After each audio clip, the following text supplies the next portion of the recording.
I'm AJ. I'm Alex. This is NTVN, New Tech Vintage Nerds.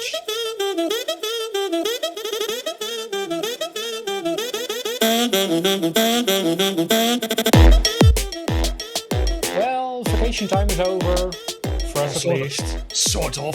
Sort of. Well, for you and me at least. So, winter is coming. Winter is coming. So, today we're going to talk about the topic of heating and automation. Winter But, is coming, indeed. Now, but well, winter is coming. yes, it is. It's been the It's longest day of the inevitable. year, so in our hemisphere, we're going to the cold. To a colder climate. Sorry, just turning up the volume a bit. Yeah. Yeah. So, but first, What did you bring this week? Is it bold or unique? Did it glow in the dark or make a colorful mark? what's the last thing you printed? I'm looking. I think last thing I printed was dark fader. No, wait. Actually, I printed something for cable management. I printed something, and for you that are listening, perhaps you can tune in next time. I printed a box that you can put next to another box. In wonderful purple. Yes, it's a silky purple. Silky purple. That must be something that you had left over. No, actually, I ordered it. Oh, really? Yeah, willingly and knowingly.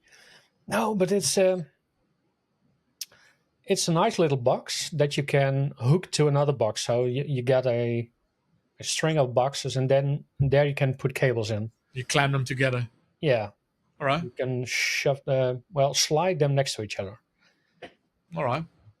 I made And that in Gridfinity. sorry, I made that in Gridfinity. I haven't done that yet. I was just going to see if this was working. I did print a lot of Gridfinity boxes and cases for my caliper and for my actually everything, all boxes from my old 3D printer, CNC machine, all the things that go to the Everything. next print to the bamboo printer. So it's a lot of boxes. And I printed that one, Dark Vader. I printed, well, you can see that some meshes for my lights, so the light is being reflected less. Should at least reflect Yeah, less. it's still shining on my head, I know. Um, and I printed. That's just your character. You're a shiny person. Oh, thank you. And I printed. I'm looking around the room. Mm, I printed some things for my spice drawer. So everything is now in its place. I can find something back. And the last thing I printed was some stuff to organize my desk. So a pen holder, um, brackets to mount power supplies to the other side of my desk, and a sign of a replicator that I put on the door to the print room. And how about you? Well, I'm printing as we speak, and I think I'm allowed to share my screen. Well, I used to, Yeah, that's probably going to work, at least for those that are viewing. but I sort of misplaced the button. Oh, there we go. It's on the bottom. Uh,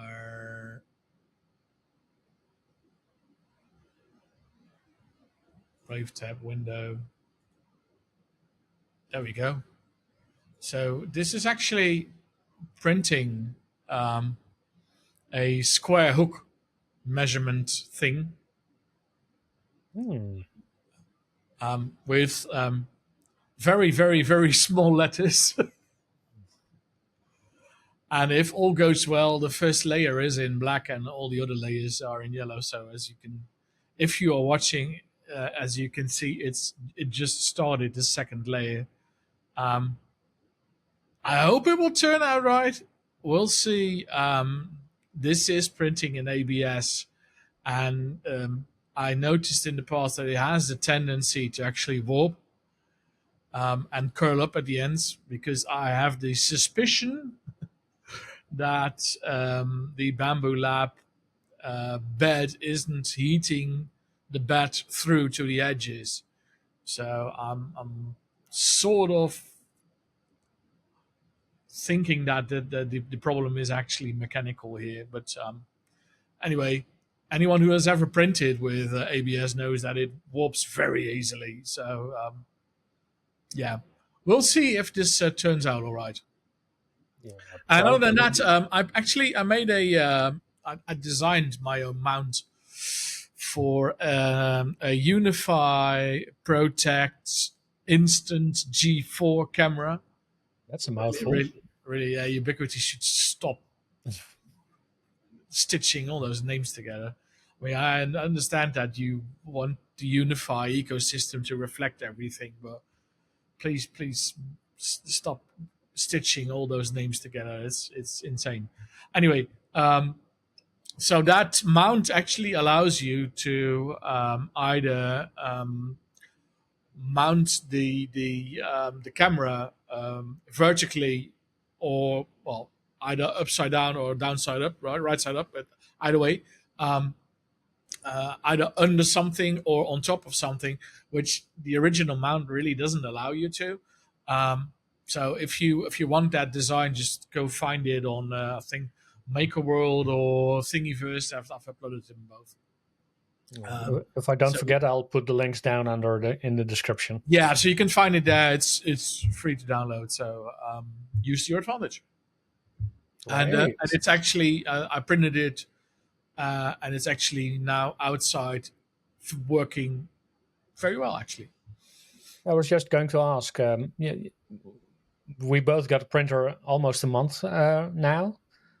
What's your experience after a month of printing? Except that it costs a shitload of filament, and that Yeah. almost every week FedEx or DHL is on your doorstep with new filament. Yeah, well, every 2 weeks, and then they bring enough for 2 weeks. Um, Yeah. yeah, so from a general perspective, it is a relief in comparison to the Ender 3, and I'll stick with that statement I made last time. It's well, it's there are it does have some dents in its reputation by now.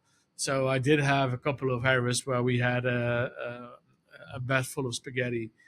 Not all prints were a success, put it like that. Um, One of the things that it really struggles with is everything that is full bed size. So if I print a multi-board grid 9 by 9, which really fills the bed from rim to rim, it's got difficulties with that. It starts to warp. It starts to string partially, even though the rolls of filament are in in the AMS, and I've added some modifications to the AMS. I think you did too, to reduce moisture, which it does wonderfully. So, in terms of the moisture in the AMS, it now states that it has level 1, which is well, according to my moisture temperature meter, to my humidity temperature meter, it states that's less than 10%, which is really really good. So the filament should be bone dry in there. So the stringing couldn't be from that. Well, I mean, it could be if you toss in a new roll and start printing immediately, because when those rolls come out of the packaging, they tend to be wet. So the recommendation is, if you unpack a roll of filament, don't start immediately printing. You just put it in a dry box or put it in the AMS for at least 6 hours before you start printing. But six obviously, hours waiting. Wow. I don't have the patience for that, so I just start printing immediately.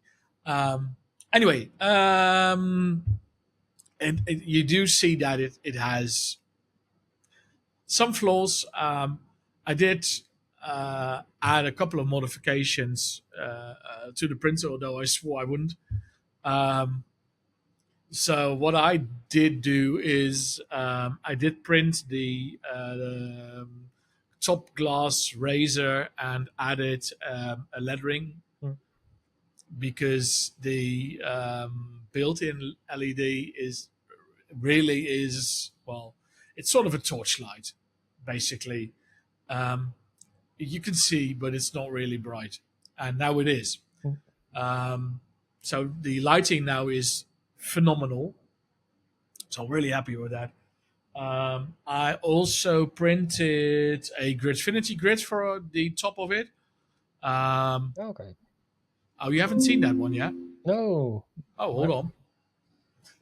I was starting with a drawer set that you can put under the AMS, but that was a large print with filled the whole bed. Oh, that's nice. That's handy. And you screw it together, Yeah. and it fits wonderfully, even with the raised glass top. Oh, okay. So that actually fits very snugly. I also have this. Yeah, I printed the same box where you can put all your stuff in that you need, Yeah. like Well, I can also tell you that if it falls to the ground, you are quite busy gathering all the different parts.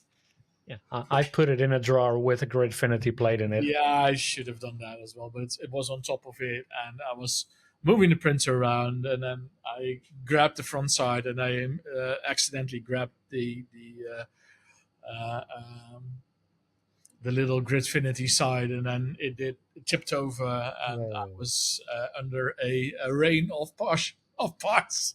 Yeah, that sucks. It does, yeah. I still haven't found all of them. Uh, okay. Some of them are still floating around here somewhere. I don't know. Anyway, so yeah, it. I still think it is very good. Um, I mean, I've got roughly 300 print hours by now, which is not a whole lot, but still, I think enough to have an opinion. And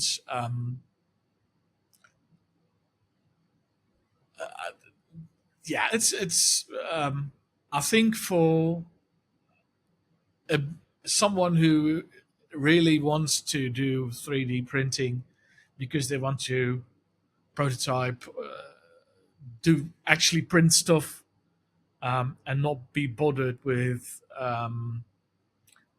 modifying or doing anything with the printer constantly to make it work, then this thing is for you. Especially if you just print PLA, um, it's almost fire and forget. Yeah. Um, Well, yeah, I agree. Although there are a lot of other printers there out now that do the same thing good, and not like that you have to tweak and tinker with your printer whole time. So if I was going to buy a new printer, I'm not saying that I would shell out like €1,000 for the combination. Um, Perhaps something smaller if you're just starting out, like an A1 Mini yeah, or one of the smaller Creality printers. Those are I good right now. I do want to say that I am very impressed with the fact that this prints fairly accurately, very quickly. Yep. And in my experience, bed slingers like the A1 or the Ender 3 I've got laying around here still, um, they are not that accurate, and they are certainly not that quick. And I know you can upgrade them, and you can do some work with them to. I think you can upload Clipper and do input shaping and all the other yada yada yada stuff. Um, but I don't really want to because it will cost me again loads of time and probably some. Well, I do need a new extruder for the Ender 3, um, and it's not expensive, right? It's 46 euros, but I'm struggling to spend that money because I don't know if I'm ever going to use that thing again. Yeah, well, I'm sure I'm going to use my other printer more. I mean, it's an Ender 5 Plus, so Now it's you've got a large format printer. yeah, That's an argument. I mean, the bed in the end in the Bamboo Labs P1S is 256 by 256, yeah, which, as you could have seen in the screen share I just did, if you want to print something that is 25 centimeters, it is very tight. yeah, yeah. Uh, The 5 Plus does 35 by 35 and in the yeah, height 40 centimeters. that So is that is helmet size, right? I yeah, mean, that is, and I was actually hoping that Bamboo Labs would, by this time a year, would have come out with a larger format printer. Um, and they are still claiming they will, but they haven't put a timestamp on that. So I mean, it's right now we're almost the middle of August 2024, and it hasn't showed up yet. So I highly doubt that we will see it this year. Not to mention, well, probably somewhere next year. Then I assume somewhere 2025 ish. yeah, Um, not that I have any inside information though, but yeah. that's just an estimate. You Uh, can always mod some other printer, like your Ender 3, or like I'm going to do with the 5 Plus. I'm going to do the same thing as one of our friends did. He converted it to a Mercury 1. That, I've heard about that, yeah. But you need to do quite a lot because you need to completely replace the motherboard, yeah. the stepper motors, the chassis. Actually, it's a brand new printer. Yeah, largely because you also don't print with rods anymore. You use some other linear gliding rail. I'm not sure how it's called. It's building. It's transferring to a Core HY, I think, isn't it? I believe so. Yeah. I think that was the main thing.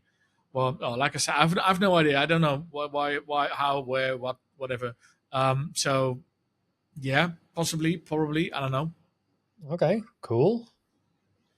So, with that hot topic out of the way, let's start with another hot topic: Well, heating, or hopefully a hot. more main topic. Okay. Okay. Warm topic. A warming topic. So, one of the things that I was planning to do in my home, in my house, uh, for a couple of years now was actually create zone heating. So, basically, room by room heating. Yeah, you got floor heating and radiator heating in No, your I rooms. just have radiators. So the big things on the wall.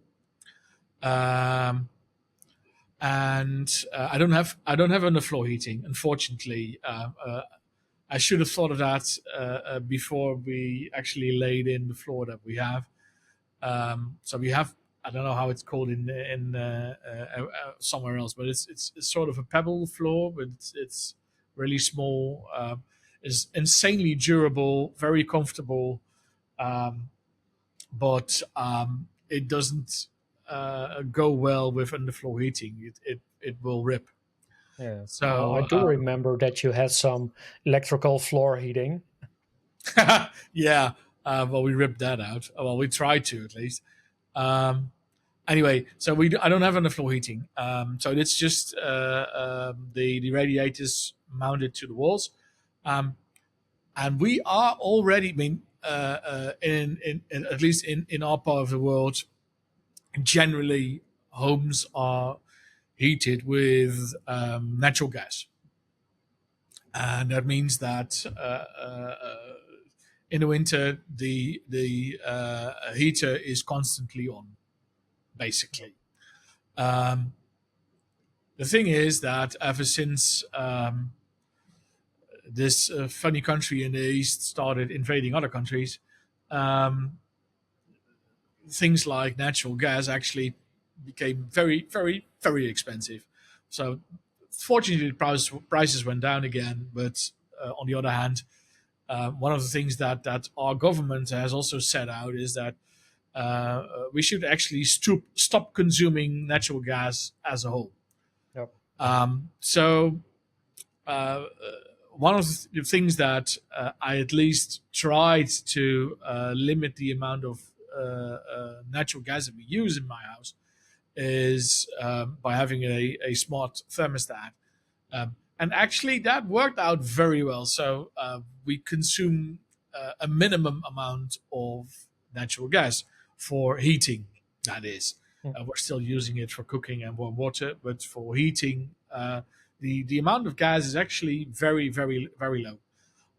But still, one of the things in this house is that um, if I turn up the heating, it heats the entire home. So every room in the house, unless you close the valve on the radiator.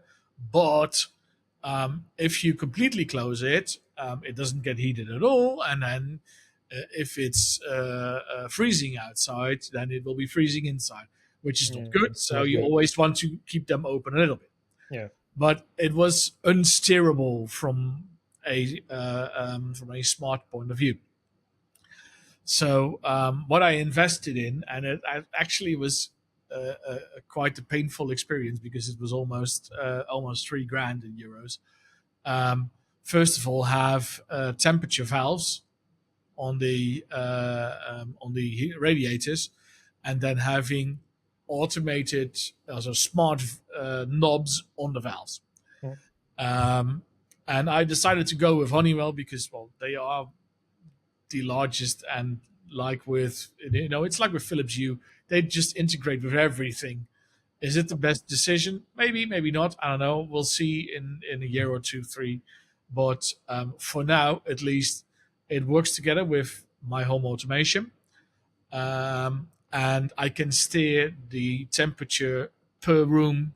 So we now have smart valves in my office, in the hallways, in the living room, in the office of my wife, in the bedroom, in the bathroom. So I can steer the temperature per room. So if a certain room never needs to be over 18 degrees, for instance, bedroom, um, I can just give that room a standard of, if a person is at home and it's bedtime, you don't need to heat it up further than, I don't know, 17, 18 degrees. Mm. Um, and then because of the room temperature sensors, it will just stop heating there. Interesting. Are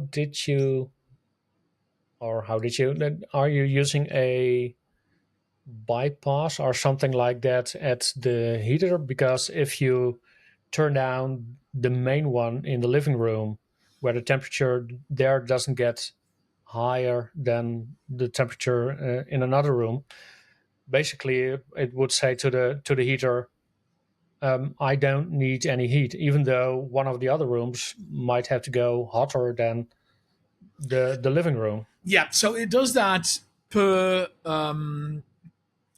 because of the because of the valves and the intelligent knobs on it. It steers them per valve or per set of valves. So you define, for instance, the living room and the kitchen are one open plan in our home. Um, we have 4 different radiators in the room, and because all the valves are assigned to the same room, there is one temperature sensor in the room, and that temperature sensor decides if the valves are open or not, and if the heater is actually heating or not. Um, if if another room needs heating, and for instance, I don't know, the bathroom, because you're taking a shower, you want the room to be warm and comfortable. I don't know, because you're showering, I don't know, 22 degrees, I don't know, 22 degrees centigrade. Yeah. Um, then the valve will move up to 22, and the heater will actually start heating while the in the living room um, it's 20 degrees, and that's fine. So it won't open the valves in the living room. It will open the valve in the bathroom, and then tell um, the heater to actually heat. Oh, okay. So normally you got in the living room your temperature sensor that tells the heater to Now create hot water. every room now has a temperature sensor, and I've got one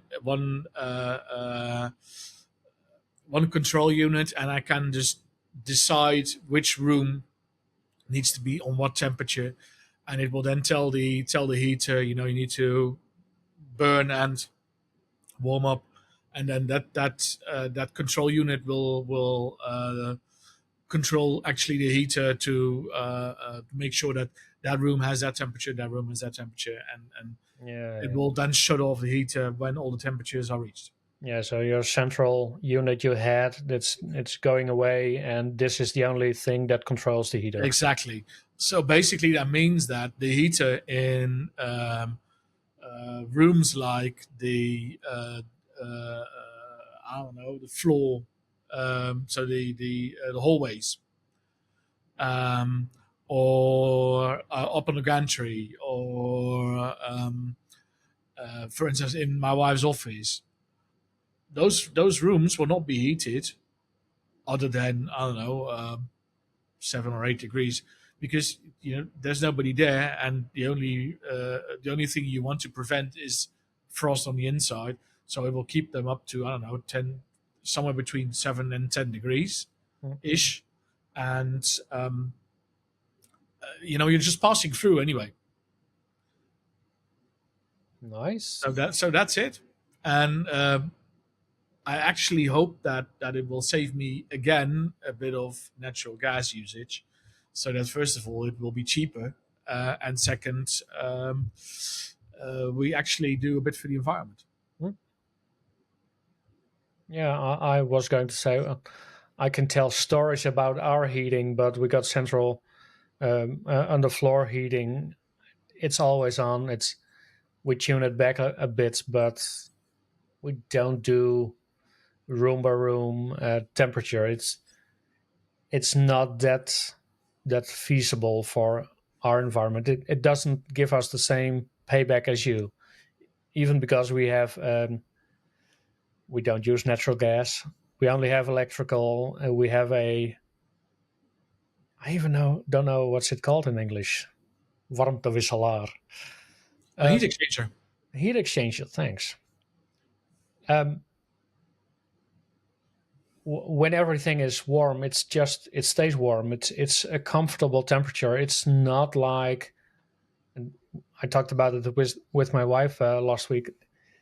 We don't get the radiation heating from the No. radiators. I mean, it's in the name, but the whole house is at a comfortable level. It's Yeah. just that radiation is, at least at this level, is nice. It feels warm, even though the temperature might be -10 when the radiation is there. It's comfortable.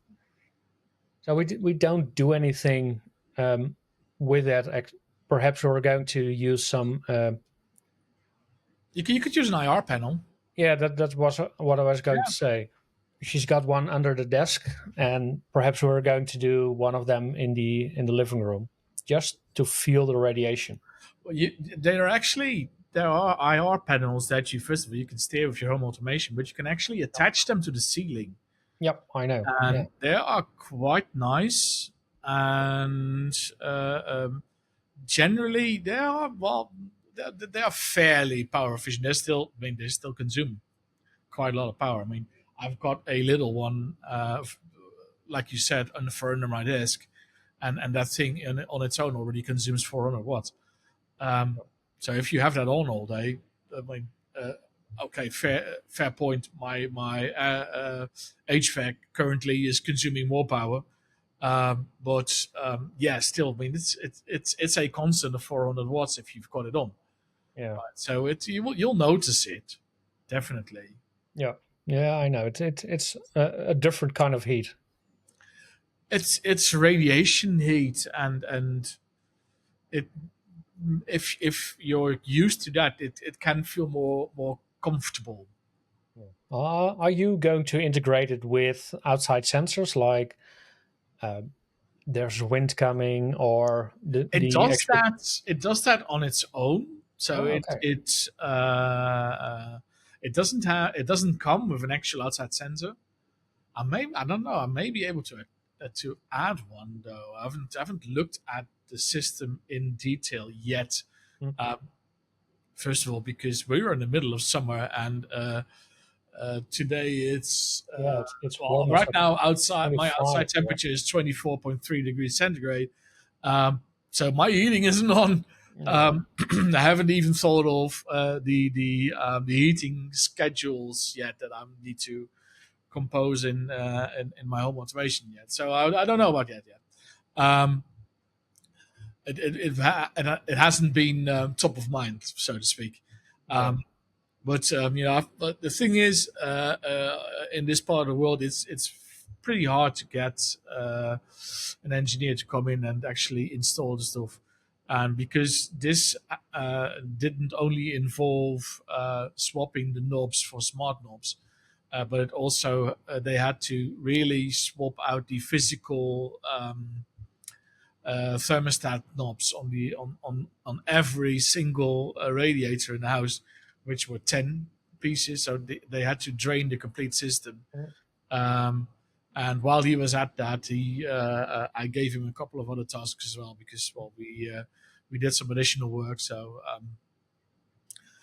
there were some outstanding tasks also to be done on the heating system, and because he trained the system anyway, he could now do those. Yeah. Um, so in the end, it was a whole day's job for him as a professional. Um, he swapped out all the valves, um, swapped out all the knobs for the smart knobs as well. So those were actually three different jobs, right? So he had to actually remove one radiator, the one in the utility room, because I don't need heating in a room where there's only a fridge and a washing machine, and the fridge will keep the room at temperature, and also the house will keep the room at temperature because it is adjacent to rooms that are heated, so it will never be freezing in there. Yeah. And it was insanely in the way over there, so we had to remove that one and actually cover it up. And like I said, remove all the valves and all the other ones and replace them with the thermostat knobs, and then replace the thermostat knobs with the smart knobs. So he had to revisit every radiator twice. Oh, nice. Yeah, well, I mean that was the job at hand, and it was actually quite a struggle to find a guy to do that. And when I finally did, I was very happy. He did ask quite a large amount of money, but yeah, well, when something is scarce, you have to pay for it, right? Yep. So that was what the case was here, and yeah, unfortunately, I had to pay for it, but I think I will be very happy with it when winter comes. Yeah. Well, I know you'll monitor everything, so let's revisit it next year when we're still doing this. What you saved on gas. Well, first of all, I think we can actually revisit this somewhere wintertime to actually um, establish the level of comfort that it brings, Yep. or not. Or Maybe not. maybe it's my biggest regret. You'll know. Well, we'll know by then. Yeah. Well, then you can change the narrative. I mean, I start most from the aspect of comfort, and comfort is for me also automation. So we're going to revisit in spring.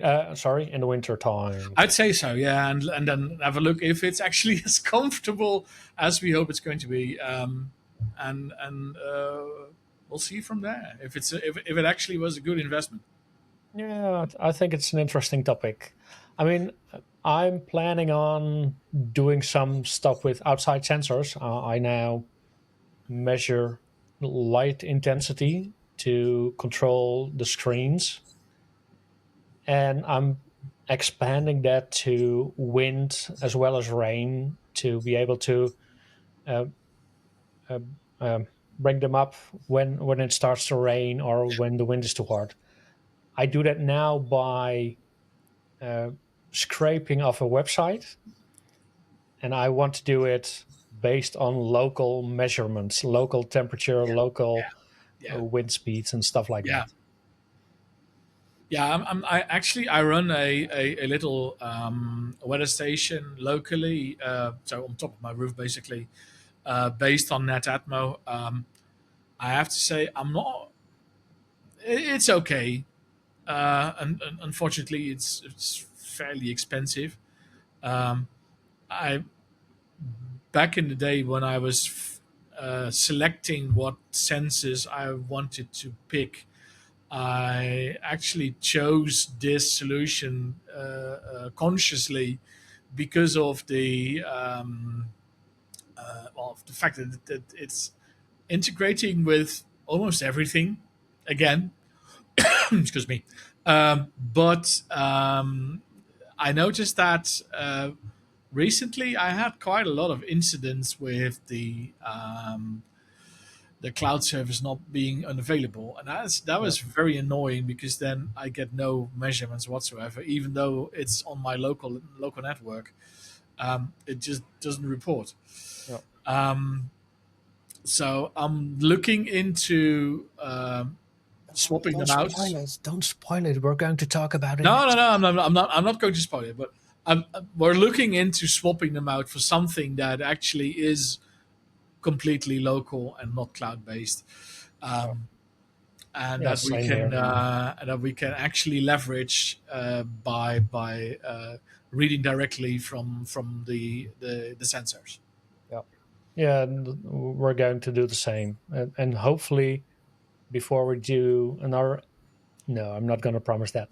I was going to say perhaps next time I got it all up and running and ordered it, and but It's I don't. the silly thing is it's not really expensive, but When you it's just start, when you start, but it's complicated. yeah, And well, one of the things that, for instance, one of the things that is lacking from the NetAtmo is a UV sensor, which I find fairly silly because that is one little bulb on top of, I don't know, one of those bloody sensors that I've got up on my roof. Um, so why not put it in there? But well, for some reason they decided they didn't want to. Um, but I actually had a routine in our home automation because my wife has very light skin and burns very easily in the sun. That it would send out a little push message to her, be careful today. UV is, I don't know, 6, 7, 8. If you go outside, make sure you wear sunscreen because you will burn inside of X minutes. And I had yeah, a table where it would state if you are a type skin 1, which she is, which is very light. Um, I mean, these are averages, right? But then you will burn within 15 minutes or so. yeah, So she knows that when she goes outside, she either limit your presence outside to 15 minutes or get some sunscreen. Um, and funny enough, this is a very small, very very tiny bit of information you get out of your home automation, which is insanely useful when you actually are affected by something like if you have a light skin and you burn easily. yeah, Yeah, and it is maybe it is annoying that you get a message every day stating today the UV is 6 or 7, and you can be outside for 30 minutes before burning. Um, but it does help you, and it helps remind you, oh yeah, I need to get some sunscreen or whatever.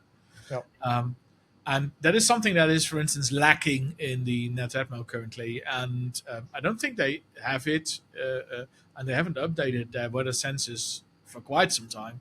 I haven't seen any new releases of it. They're just as is, and yeah, they're on top of my roof, and I have to climb up there once. I don't know, once every 6 months or once every year, depending on how much measurement has done to replace the batteries, which Oh is yeah. also annoying Yep. Yeah. because a lot of independent weather sensors uh, actually have a little solar panel. Yeah. Yeah. I got there. I'm trying to point to it. There's also a NetAtmo, and I liked it because it just worked. Yeah. But after I had to update, I couldn't update it. The cloud connection was gone a lot of the times. Now I can't rely on the information from it anymore. It's got to go. There's no excuse. One of the other things that actually crossed my mind while we were actually in the middle of the room by room heating is how do you, or actually, do you measure the air quality inside your house? And if so, how do you do that? And does it have any automation in terms of, would you switch on I don't know, an air cleaner or an air filter, I think it's called, or I don't know, a humidifier or a dehumidifier or whatever. I don't. Well, I do. In my office, I got a CO/CO2 measuring device, as well as in the living room. In our bedrooms, I don't believe so because windows are always open. But in my shed, I have a particle measurement Yeah, device, and it doesn't turn anything on yet, but it pushes out a message to a HomePod. Um, there's too much dust in the air. Please put on a mask. And like I said, it's pretty annoying when every time it switches from below to above at the threshold that you get a message, but then you at least know and can do something about it. maybe a topic for another recording. That's interesting. Yeah. Well, with that, um, we're coming to the tips, I think. Do you got any tips?